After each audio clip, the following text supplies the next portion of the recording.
రైతు సోదరులకు స్వాగతం.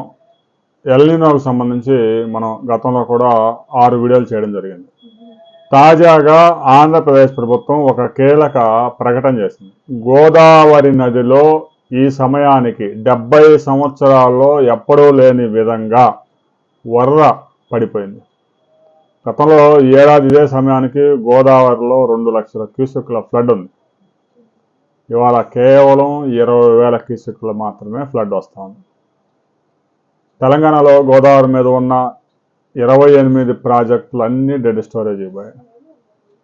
ఇక ధవళేశ్వరం బ్యారేజీకి గోదావరిలో వస్తున్న కొద్దిపాటి నీటితో 3 కాలువలకి నీటిని రిలీజ్ చేస్తున్నట్లు మంత్రి నిమ్మల రామానాయుడు ప్రకటించారు. 70 సంవత్సరాల డేటా బయటికి తీసినప్పుడు గోదావరిలో ఇంత దారుణంగా జూలై 3వ వారం వస్తున్నా కూడా గోదావరిలో ఇంత దారుణంగా వరద పడిపోవడం 70 సంవత్సరాల్లో ఇది మొదటిసారి. అయితే తాజాగా రాబోయే 4-5 రోజుల్లో తెలుగు రాష్ట్రాల్లో అల్పపీడనం ప్రభావంతో చాలా ప్రాంతాల్లో తేలికపాటి వర్షాలు, కొన్ని ప్రాంతాల్లో భారీ వర్షాలు నమోదయ్యే అవకాశం ఉంది. దీనికి సంబంధించి భారత వాతావరణ శాఖ ఒక రిపోర్ట్ రిలీజ్ చేసింది. ఆ వివరాలు మరో వీడియోలో మనం తెలుసుకుందాం.